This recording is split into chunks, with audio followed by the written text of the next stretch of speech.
কিরে মুখটা তো শুকনা দেখে যেতেছে কে, তুই কিছু বলবি নাকি আমারে? হ্যাঁ ভাইয়া, কিছু বলবো।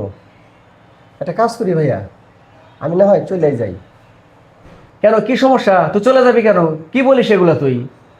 না ভাইয়া, আমি চাই না আমার কারণে তোমার সংসারে অশান্তি হোক। এই আমার জন্য তোমার সংসার নষ্ট হয়ে যাক, বুঝতে পারছো?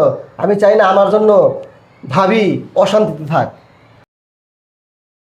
আমার জন্য তোমার পাতিলের ভাত শেষ হয়ে যায়, বুঝছো ভাই? আমি একজন মানুষ, আমি যদি তোমার পাতিলের ভাত খাই তোমার নাকি তোমার পকেটে টাকা টান করে যায়। আমি চাই না আমার জন্য তোমার পকেটের টাকা টান করে যাক। এই শোন, তোর এগুলা চিন্তা করতে হবে না, বুঝছস? তুই বড় হয়ে গেছিস তাই না? তোকে এই ছোটবেলা থেকে আমি বড় করতেছি, আর তুই এখনই বড় হয়ে গেলি। যা তুই তোর রুমে যা, পরের ডাবি দেখতেছি। যা, তোর এগুলা নিয়ে কোনো চিন্তা করতে হবে না, যা রুমে যা। যা তুই তোর রুমে যা, যা। আচ্ছা ভাইয়া, যাইতেছি। বড় হয়ে গেছে একবারে। এর একটা সমাধান করা লাগবে, আর এগুলো সহ্য করা যাইতেছে না। ভাই থাকতে পারবে না, এটা কোন কথা হইল?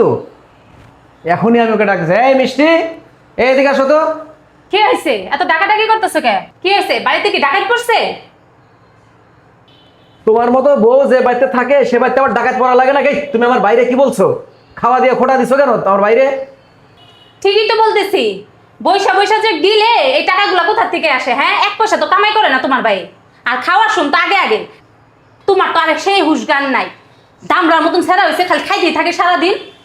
ও, আমার ভাই খাইতেছে আর তোমার বাপ আইনা রেখে দিয়ে যেতেছে তাই না? তোমার বাপ দিয়া যায় না, আমি নিজে কামাই করি।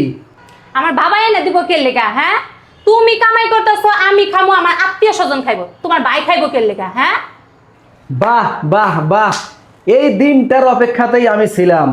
তোমার আত্মীয় স্বজন এসে খাইতে পারবো আর আমার একমাত্র ভাই খাইতে পারবো না।